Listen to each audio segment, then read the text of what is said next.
as entrepreneurs, redefine our understanding of what it means to be a visionary. And perhaps when it's all said and done, the most important of visionary aspect or dimension of visionary leadership is what you can envision for others.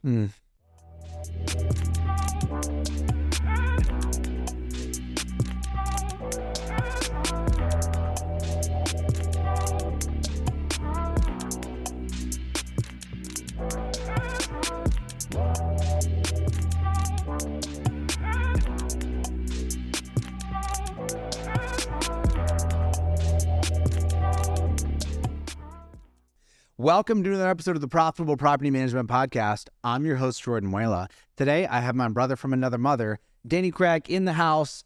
Danny, a repeat guest. You always introduce me that way. How many brothers from another mother do you have? I'm not frequently introducing guests that way. I hope you appreciate it. I don't throw it down. Repeat guest. You've been on the show a number of times. Always game to jam with you. As usual, you and I are sitting here having the most conversation before we start filming. Yes. You wrote me in. You're like, well, before we get on, we should just talk. And let's start off where we left off. Yeah. There. We were having this interesting dialogue about the intersection between process, systems, efficiency, DLER stuff we've talked about many times, and cultural investment. What type of entity are you building? What are you trying to create that's bigger than just the money piece? I love that I can have this conversation with you because it's heartfelt for both of us on both sides of that equation. Business is not the most important thing in my life. I know that about you as well. And I want to be able to talk about the money, man. Yeah. The finances stuff matters. We've seen how impactful it's been in people's lives, but there's an opportunity to marry these conversations. That's a big leap. This is a new, interesting, emerging conversation, but one worth having. Give me where your mind goes when we talk about intersecting these things. I think that the trouble with the money conversation is that we're using money as a lens for clarity. That's why the financial conversation is so important, is because people need clarity. They need clarity in order to make commitments and in order to affect change, okay? That's our coaching model at Profit Coach. 3 C's: clarity, commitment, and change. Amen. And think of it in terms of the analogy of a set of glasses. Finances is a lens by which you can actually engage reality with clarity, okay? Entrepreneurs are plagued by many things, but perhaps one of the most significant and detrimental is what we call financial fog. Finances is a lens through which you can eliminate financial fog and get clear on reality. Why is that important? Because only once you're clear on reality can you begin to see what kind of commitments you need to make in order to effect the kind of change that's important to you relative to your goals. Does that make sense as a framework? Yes, and I just want to mention a phrase that's becoming common for me now is location versus augmentation. Augmentation is change, making things better. It's like our natural impulse. Location is just where are we?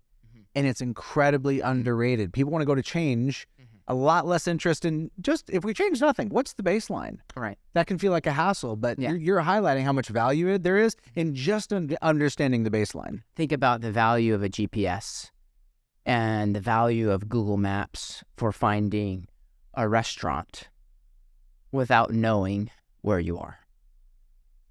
Zero. Okay. So that's the function and the value of clarity. Okay. But what happens and the detriment around this conversation is when people associate finance and perhaps profitability as the ultimate value. Okay. The why. As the why.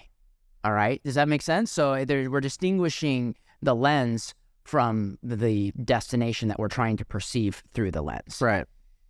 And so I think the question then obviously is, well, what is the destination?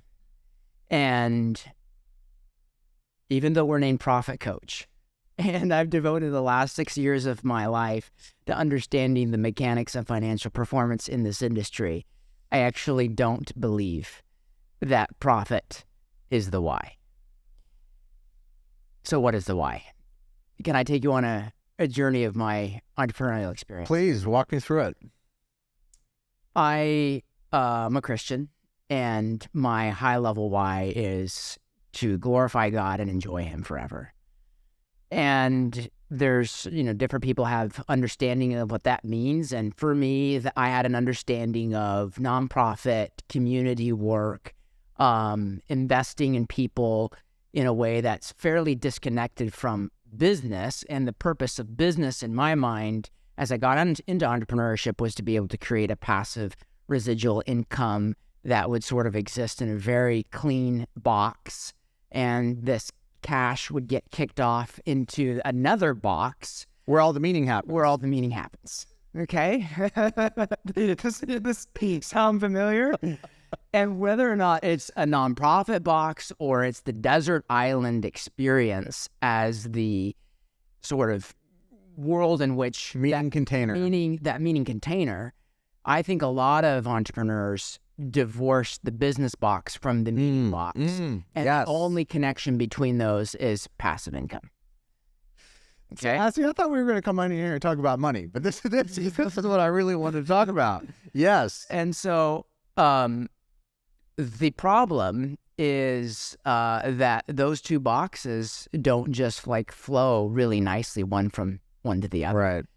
And that's my experience, and maybe I'm just a really bad entrepreneur, and I am, but I've sort of heard this same thing from other entrepreneurs, is that free cash flow just doesn't kick off in a really natural and easy way for most entrepreneurs. And so as I engaged my entrepreneurial experience, and we set the BAG, and we set out to make these massive achievements of revenue and ultimately profitability, it didn't work the way I thought it was going to work. And I'm not saying I didn't gain any entrepreneurial freedom from the experience, but to be honest, It's a struggle. it's a struggle. Yeah. If someone asks you how's business, just respond, it's unbelievable. Right?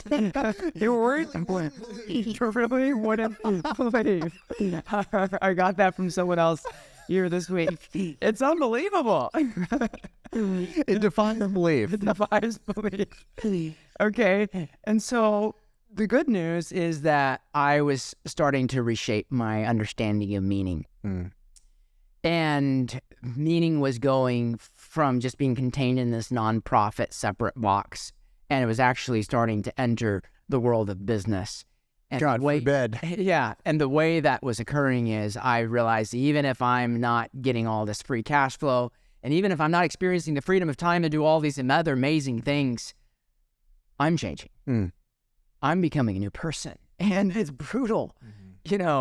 I just want to connect to the emotion of the people who are experiencing difficulty and challenge in business. You're going to be really disenfranchised if your only payout is free cash flow on a desert island. But let me just point out, how are you changing as an entrepreneur? What are you becoming as you embrace the struggle and the difficulty of what God is doing in your life through these challenges? Are you becoming something new? Are you becoming more than you thought you could be? That's meaning 2.0 for me. Are you open? Are you willing to that possibility? If it's not happening right now, if your experience has been that doesn't seem like that's what this is about, because I've been doing this for a while and I haven't gotten that, would you be willing to open to the possibility that it could be something different? It could be. That was meaning 2.0. And then as we started to continue to grow and build our team, we started to experience, all of the challenges that come along with trying to scale a business, which is, let's just be honest, value is created through human beings, okay, fundamentally. And this is where I, will draw a hard line with where I think a lot of people are going with artificial intelligence. I have a fundamental presuppositional belief around value, and that is that machines don't create value. Humans create value, period. It's people made in the image of God who are creative, who make the machines, by the way, that create value. Value will always come back to humans. and the resources that they work off of. This goes all the way back to the Garden of Eden. It's God gave Adam and Eve a set of resources. They said, be fruitful and multiply.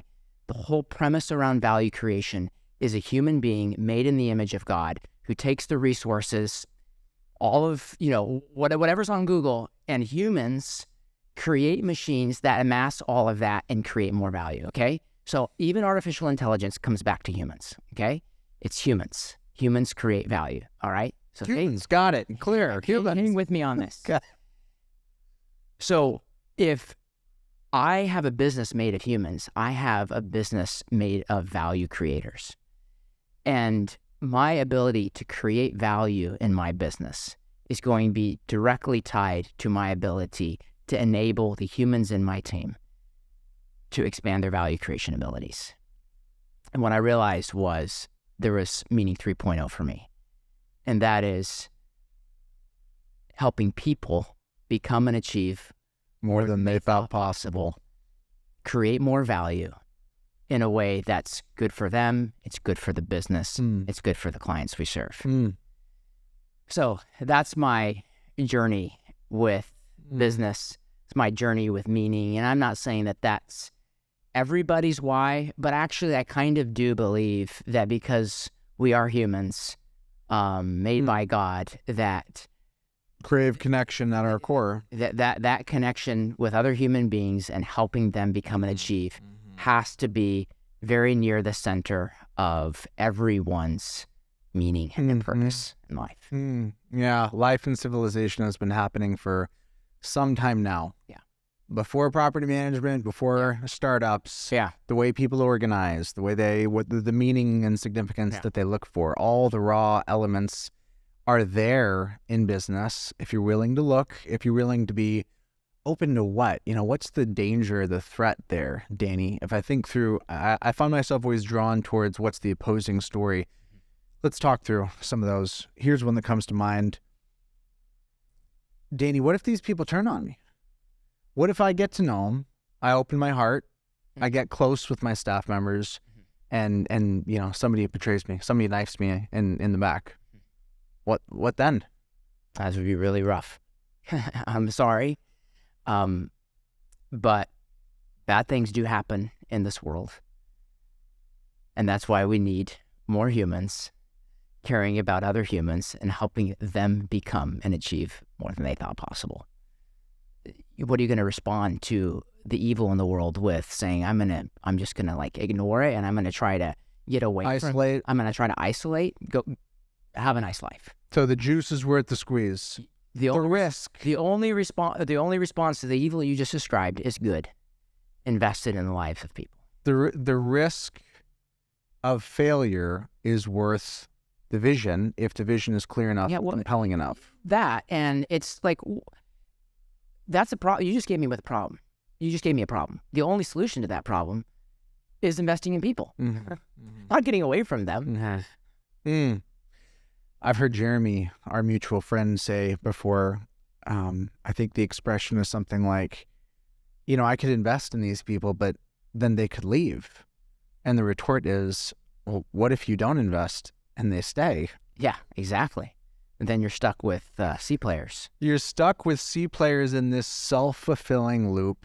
Yeah. And I love the dealer's choice. You get to be right either way. If you say, my people are terrible, people in general are just difficult. Yeah. You're probably right. Yeah. If you're telling your people that they're terrible, and that's what you're thinking. That's a self-fulfilling prophecy. What are the odds they're showing up that way? Self-fulfilling prophecy. And if you're doing the exact opposite and you just say, no, my people are great. I love these people. I want to be with these people. I want to invest in these people. I want to know what's going on in their lives. That's probably true for you. It's back to the, fundamental question of, are you approaching life with an abundance or scarcity mindset? Are you approaching every day with gratitude? You'll maximize what you're grateful for. Okay? You show up to work and you're grateful for your tenants, your owners, and your employees. What are you going to do? Grow them. If you don't like them, you're going to shrink them. Well, try that as a growth strategy. So whatever you appreciate, you grow. If you appreciate your owners, you grow. If you appreciate your tenants, you grow. If you appreciate your people, you'll grow. Now, why I love having this conversation with you is the backdrop. Some people hear this conversation and it feels like a Oprah Winfrey special for something Yeah, in soft. fact, we had a client tell us recently, like, I just need a dashboard. I don't need your like monthly webinars that have touchy-feely content that doesn't make me money. It's just about the dollars. Yeah. Talking to Scrooge McDuck over there. So because of that backdrop, this feels like a really comfortable, safe conversation because this is two money guys right here. Yeah. Like we've been around, we've looked at the money piece from about as many angles as you could possibly look. And the conclusion is that this stuff matters and this stuff is primary. Yeah. Let's take it down to the ground a bit. Profit Coach published some recent pricing study information that had a bunch of fascinating insights. I want to get into that a bit. I want to talk about connecting this conversation to the DLER piece. Part of my experience, Danny, I don't know if this is the same for you. There have been moments where I've thought, hey, you know what? I see a place where I've impacted the industry. I'm proud of that. But you also see ripples, and some of those ripples I stare at sideways a bit. And one of those is the way that the conversation has evolved around fee maxing, revenue, pricing. I feel like we've contributed to that conversation. And I'm really proud because I have such deep conviction. If you're not making any money in this business, you should either fix that or stop doing it. There's too much risk, too much downside to be running at break even in this business. That's a conversation that was worth pushing on. Downstream, though, when you get into all the fee maxing, revenue optimization, some of the heart can be lost in that conversation. Not to say that it should just be driven, but some of the humanity at times isn't always counterbalanced. And that's, to me, the kind of the full circle connection. So talk me through how this culture conversation relates to DLER, practical bottom line driven outcomes. It's actually really simple. It's all rooted in a fundamental concept of stewardship. I have these resources, and how do I maximize those in the long run, okay? And the long run piece of this is really critical, okay?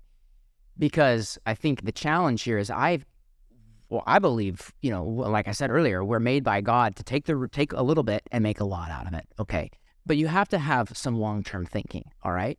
And so I would invoke the principle of lifetime value as the framework that we need to be thinking about this in, okay? And when you think about value, what is value? I don't know that I have a definition of what value is. I know where I believe value comes from, and I think humans create value. How is it measured? Value is pretty easy to measure. It's what people will pay you over the lifetime. That's it. That's my conviction at this point, okay? But the lifetime piece is important because just because you can get $1 or $10 from an owner today, are you thinking about that in the framework of the lifetime of that owner? Or let me put another expansion on that definition. It's the lifetime of the value of that client and all the people that they refer to you, okay? And so...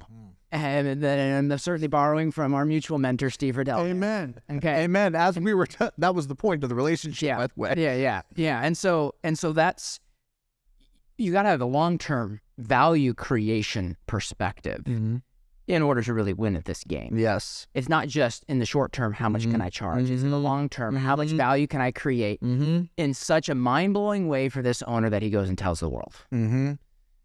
So to kind of summarize all of that, I think we lose the heart when we are not thinking in a long-term mind, and we're not thinking about who we're serving and who we're creating value for. And certainly the resident is part of that picture as well. Absolutely. And so I would bring both the owner and the resident into the conversation, but it's a lifetime value perspective. Yes. Not just tied to them individually, but the people that they influence. And this is encapsulated in our mutual belief that the ability to extract is derivative of the ability to create value. Yeah. So as we talk about customer lifetime value, we're talking about increasing the net amount of value that you were able to put into the market and only taking back a fraction of that. Yeah. Now here's where the employee component comes in. Okay. This is awesome. And this just came out of a conversation I had with one of your team members in the last hour. And that is, how do you maximize value over the long term for your owners, your tenants, and all the people that they talk to is through your team. And only if you are helping your people become and achieve more than they thought possible will you be able to maximize value for your owners and tenants over their lifetime and all of the people that they influence. Now, let's intersect with something personal for me. We were just talking about the connection between this and process. Yeah. And you made this really interesting point. I want to be open and playful with it, but you said something to the extent that in many cases, people are using process, technology, the system stuff as a workaround, as an alternative to investing in their people. Let's talk about that. I feel a little resistance, but I also think I get where you're coming from. And obviously you're being prescriptive, not descriptive. Tell me more about what you were thinking there. The question is, do you want more value from your people or less? Okay. I think the obvious answer to that question is you want your people to create more value. The problem with because if your people create more value individually, then what's going to happen to your business and your becomes more valuable in aggregate. Everybody gets more value. Okay. The problem with the common orientation around process is a focus on minimization of the human component instead of a maximization of the human component. Technology becomes powerful when you enable human beings to create more. That's the point of technology. The point of technology is not to minimize, but to maximize. To get rid of the human component. Amen. It's to redirect it towards its maximum impact. Exactly. And that's why, that's what the Industrial Revolution did. And it allowed humans to create more value. You got one guy driving a tractor, plowing an entire field. It wasn't to get rid of the guy, ultimately. And again, that back to this AI piece, like this isn't about getting rid of humans. This is about redirecting human capability to actually highest and best use. And so in the PM context, I'm a little hesitant to share this because it's no, let's go. In the PM context, I actually think maybe I've been misguiding the industry a little bit relative to my general take on labor efficiency. Okay. I still think labor efficiency is incredibly important. Amen. And it always will be. It will always. Just you're getting nervous. Well, it would just be worth saying up front, DLER was a massively impactful conversation in the industry. And it was a gift to me and you to have gotten it from Greg Crabtree. Yes. That was a huge gift to me. Yes. And what does a mentor want you to do? To build on top of what was to... Right. Yeah. So we're standing on the shoulders of some pretty smart people here, and yet there's room for there's evolution. Improvement. The common thinking around labor efficiency is twofold. One, there's obviously, increased revenue and really decreased costs. We call it the 3 Ps of LER, which is pricing, pay, and productivity. Okay. And that's all functionally true and works. It's what you do with it, really, that I think matters. And a lot of the conversation has to do with, you can get your revenue per unit up by charging for things that you're delivering already and aren't charging for. Okay, that's good. I agree with doing that. Maybe you can add on some services, although I'm not totally sure in the minds of the average PM entrepreneur when they're adding services, if they're really doing it because they're really focused on the value that service has created, or if they're doing it because they're wanting to justify a fee. And honestly, I don't think that's unethical, but I think it's limited. Okay. As long as you're providing an overall value to your clients. So you got the revenue per unit side of things. And then you've got the productivity side of things. Okay. And the orientation around the productivity side of things, Lead Simple is a huge part of this conversation, and I love what you guys are doing, so this isn't to take anything away from that. But the orientation around that generally is how can we leverage technology to allow lower paid people to do more. Right. Okay. And that brings us to the last P, which is pay. And that's why the rage around, and I won't use the word VA and I won't use the word RTM. I'll use the word global team members. Okay. That's the general orientation. And it's really focused ultimately on minimizing cost. At the end of the day, we talk about creating more value. That's a passing comment. At the end of the day, the general orientation around LER is cost minimization. The aha that I'm working through in my own thinking right now is that we will see the true expansion of LER when we switch from cost minimization to thinking about how do we leverage technology and how do we invest in our people in a way that truly unlocks their value creation potential in worlds of owner experience and value that we're not even thinking about today. We talk about leases and lease renewals and maybe some ancillary services, some protection packages, some amenities packages. That's kind of the sum total of the value creation. And maybe we get into like investment performance and, you know, real ROI dashboards and all of that's good. And it is valuable, but how do we deploy the human to create new levels of value? What's the new world of value for the owner out there? I don't know the answer to this question, but I think if the conversation goes from cost minimization to a true value creation orientation in new worlds of value, that's where LER gets. And the point is that you don't have to know. If you've empowered your people and you've shared a compelling enough vision, you can tolerate the not knowing and the inquiry, knowing that other people around you can figure out the answers. But it's an orientation shift. And it's a question of where is the experimentation focused.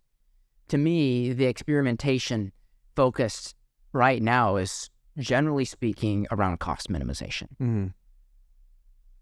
Zapier, automation, global team members. It's all cost minimization to a large extent. I'm not saying there's nobody thinking about this from a value perspective. And you're not let's be clear, you're not criticizing the tools. The point is that they are just tools, and the spirit with which you approach it, the intention that you use to approach it really impacts the outcome. And those are all good activities.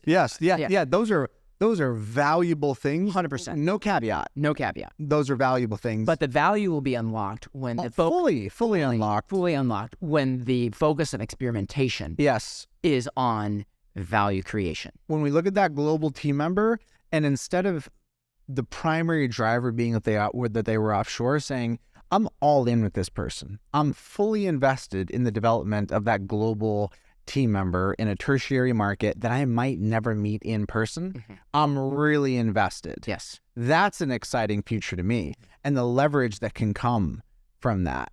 Wow. Wow. So I think the question is, well, where do you go from here? You know what? I don't have the answers to what the new value opportunities are, but I know where the answers are going to come from. We're not how. People. Your people. And so the next step in this whole process is helping your people become and achieve more than they thought possible. That's a new podcast. Yeah, I love it. And it's an exciting frontier. I shared with you that I'm just on the heels of having a full week with my team in Austin. Everybody came globally, and I'm getting clear on my own skills and vision for being a visionary. I think I told you that I've struggled in the past to get myself up to the gobbledygook talk around we're disrupting and prop tech and 10,000 million units. It's not that I don't see value in presentation in the pitch. It's just that there is a hard limit for how much I care about money and commercial outcomes. It's not gonna, I run out of juice for that. Well, not just you, Jordan. This is actually a challenge that we're facing with our client base, and we have helped them to become more profitable. And we weren't promising, that it would solve problems. Right. They promised themselves that, and it hasn't solved. You're talking about the existential crisis on the other side of the profits. Yes. All right. That's a whole nother segment and show. But yes, I absolutely hear what you're saying. I love that. For me, what's anchoring the infinite game that I'm identifying, that's the exact segment they're talking about. The infinite game that I can play forever without needing to keep score or needing to win or having a destination, but I get value just because I'm getting to play, is the people game. And the personal expansion game of reinventing myself. Oof. If I'm, if I have ego, if I have a sense of high worth that's in this area, that I can go through that cycle of transformation and growth over and over and over again and keep impacting the people around me. So wanting that for myself, being open to that for myself and for my team members, that's a truly infinite game. And I cannot fathom how anybody could think that would not have profound commercial implications in your business. Yeah, and I would just tie what you just said to the fact that people understand the people game. But what's interesting to me is if you interview a lot of entrepreneurs in this industry, what drives you to do what you do? Probably the most common response that you'll get is your family. And I applaud that. I think that's really great. Same. But I do think that it does speak to the fact that perhaps we haven't sufficiently brought our team members and our employees into some level of embrace them. Yes. Not to the same degree as our family, but brought them into the family in a sense.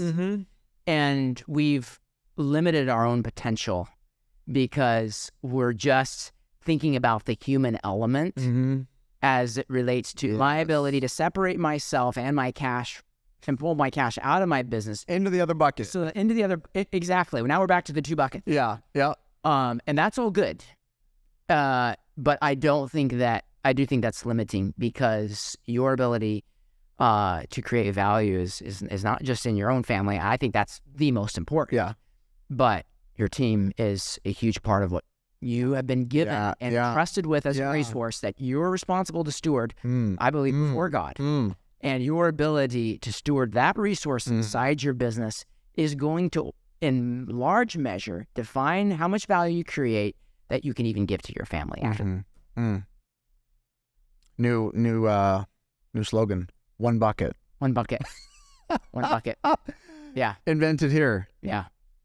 It's weird conversation to be in, man. I got to tell you. It's like I don't know. It's like almost a little touchy-feely, but I'm experiencing it. And that's what I was saying before. I'm clearer than ever on what my vision is and how I'm going to be a visionary. And so it's something that's really felt for both of us, I think. And I'm really okay and comfortable with that. It's not a lecture for other people. I'm talking about what it's produced in my life and sharing like the joy and the dramatically improved performance that's coming from this. So it's definitely not a lecture or something to moralize about, but it's definitely it's something like when you experience it that you want to share with other people. Yeah, and maybe we need to, as entrepreneurs, redefine our understanding of what it means to be a visionary. And perhaps when it's all said and done, the most important of visionary aspect or dimension of visionary leadership is what you can envision for others.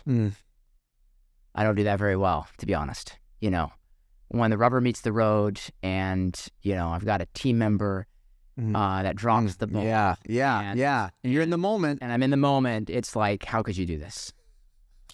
And immediately scarcity mindset. I'm not thinking, oh, this is a great opportunity to help this person become and achieve more than they thought. Yeah. Immediately, you're here, and you're not performing up to here. Transactional. Very transactional. I'm just thinking about, wow, this is interesting, and an interesting experience to bring clarity as to where you are today so that I can better set a destination or an envision a future for you. Not thinking that way most of the time. And yet, I know at least a subset of the time you are, because I get to see it. Yeah. And that is just enough. Like, man, if I can get in that frame of mind just a bit more and a bit more and a bit more and upskill that muscle, that's the journey I'm interested in going down. Yeah. Let's just like be really honest. I'm a hypocrite with regard to what I'm saying more times than I am not. Yeah. But I'm growing. And that's the risk, though. Yeah. You're risking hypocrisy. Yeah. By putting yourself out there and talking about this stuff, you're actually going to publish this? There's a risk that you'll be found out, and I'm okay. That's a risk worth taking for me. And hopefully I surround myself with people who will call me out on that. And who will tell you, hey, weren't you the guy that said the thing on the TV? Exactly. Yes, I was. We were here live doing it. Yeah. But you know what gives me encouragement is that, I cannot just pull this out of myself. I truly believe that I need other people around me to help me grow. Back to team. Yeah. It's not just about what I put into my people. It's what my team is putting into me. Oh yeah. And ultimately, I have God's help to become another person. Boy, that picture you painted really just caught me. Thinking about folks who are working and grinding and they're not receiving that investment back in. It's life-giving for me. It really gives me a lot of that. Yeah. The edge. I wouldn't be here if I wasn't going to get access to that. Danny, we would be remiss if we didn't talk about money and numbers and pricing, at least just a little bit. We gotta go in that.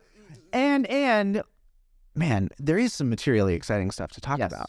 Some new data. Some new data that is a departure from where we've been in the past. Yeah. In our internal conversation, we've been pretty clear-headed about the fact that we were not interested in surveys. Yeah. Because of the inaccuracy, self-reported data. We exerted thousands of efforts, of hours of effort doing it the hard way. That's how much conviction we had. Yeah. And now here we are doing a self-reported data survey. Let's sit it there. Tell me about that. Because we're all hypocrites. No. All right. So self-reported data versus not. Yep. Ultimately, why do you do data? You're trying to get clear. Okay. So back to the clarity thing we were talking about. The problem with self-reported data is you're getting data from people who aren't typically clear on their own numbers. Okay. All right. And then I'll put myself in that. Yeah. Like you ask me what my numbers are, and I'd be like, talk to my CFO. Or go into my QuickBooks file. All right. It's just a challenge for us to maintain that clarity. On numbers that are always changing. Okay. And so when we do financial performance data analysis and aggregation, we're going directly to the system of record because people don't really memorize these things on an ongoing basis. They're always changing, right? The exception to that is people can memorize things that aren't always changing. And so there's a very limited subset of data where self-reported information is actually fairly reliable. They have a high likelihood of knowing. High likelihood of knowing is where it's not changing or it's readily available, such that if you were asking them to survey, they would go to the source of truth and immediately pull it out. So what kind of things would fall into that category? Well, not very many things, but I'll just go straight to one thing that's very valuable that does fall into that category is what you charge your clients. Okay. When we think about the whole world of financial performance and how to maximize profitability, I've told people for years that labor efficiency is my desert island metric. I still believe that because that's the thing that correlates most closely to profitability. But in terms of the most dynamic lever for financial performance in your business, in order to improve profitability, the most dynamic lever in terms of what makes change the fastest is pricing. Okay.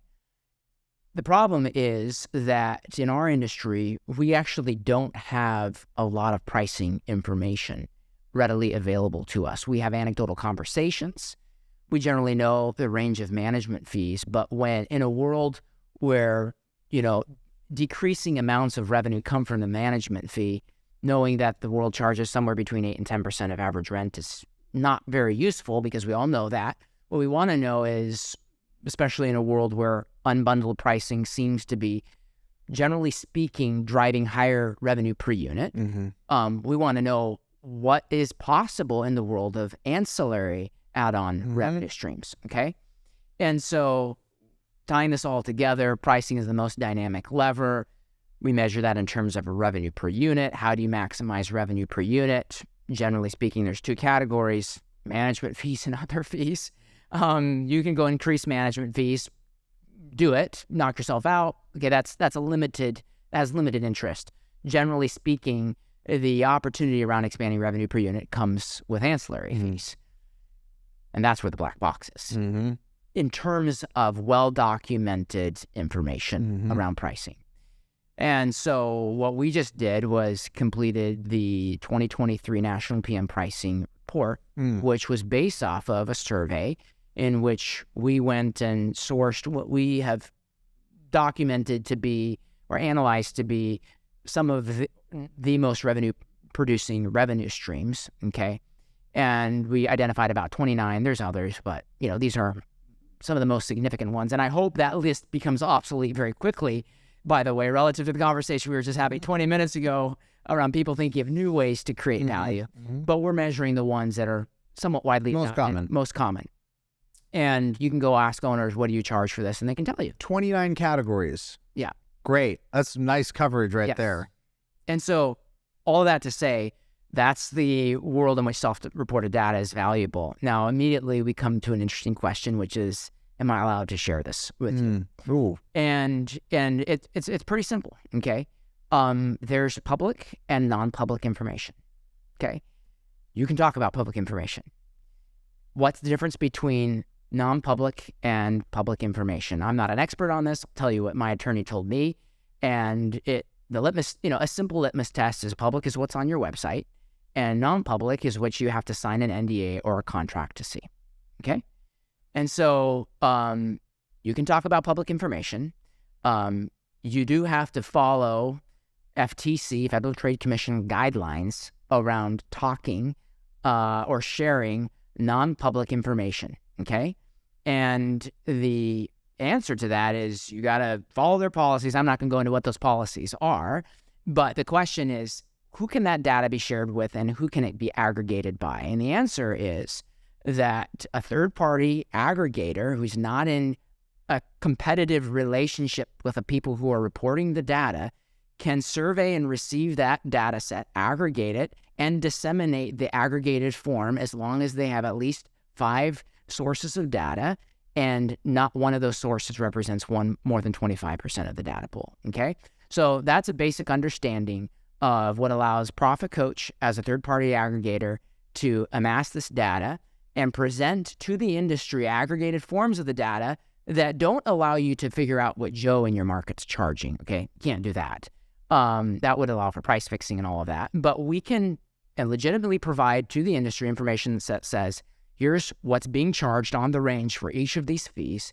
And, we can even benchmark it. Here's what the top 25% of performers are charging in terms of the most expensive pricing. And I'm not saying top as in what you should do. I'm just saying you can benchmark it, you can segregate it as long as it's average and you can't identify individual contributors. And so that's what we've done. And the power of that is now we know it's possible. And we see the scatter plots and what people are doing and, what the potential is around that. And we have a much better data set now with over 200 contributors for making decisions around the range of options that are before us when it comes to pricing. Now, there was so much unique and interesting stuff in this specific study, but I think the question I want to ask you is the work that we've done here versus the work in the first 2 benchmarking studies. How do you think about what was learned, what was discovered, and what value was created in terms of perspective in looking between those 2 different directional lenses on a very similar set of problems? Well, the purpose of the benchmark studies is, first of all, to understand what's possible with regard to bottom line financial performance. Right. And then secondarily, to understand what the drivers of that financial performance are. And if we hadn't done that study, we wouldn't have known based on data. We would have known presuppositionally perhaps, but we wouldn't have known based on data that LER is the number 1 driver and that revenue per unit is the most dynamic profit lever. And so those studies lent credibility to the importance of revenue per unit right. as having a disproportionate impact on profitability. Mm-hmm. And then the next question is, well, what should I charge? And how much should I charge in order to drive revenue per unit? And the answer to that, and let me say this is really important. The answer to that has to be found in, answered by you in the context of and in alignment with your unique selling proposition, okay?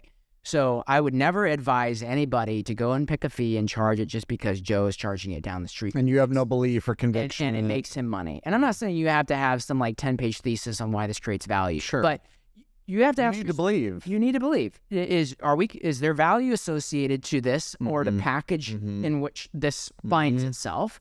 And is this in alignment with our differentiators?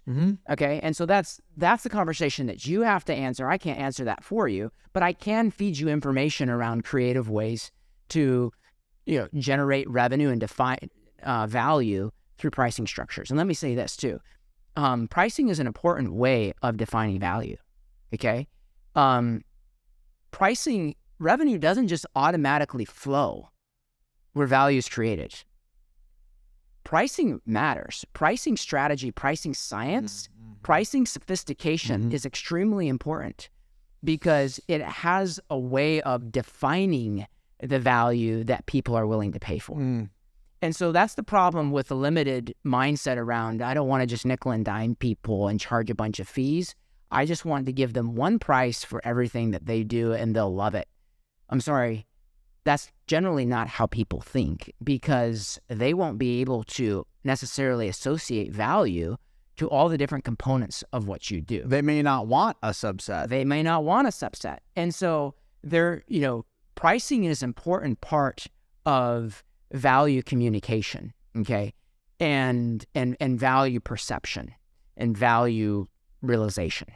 And so there's a lot of opportunity in terms of improving the sophistication around pricing thinking in our industry. And let me just say this. How do you act on what I just said? I think what I would posit here, and this is something that we're beginning to think more and more about how we facilitate at Profit Coach, is you need a pricing process in your business, okay?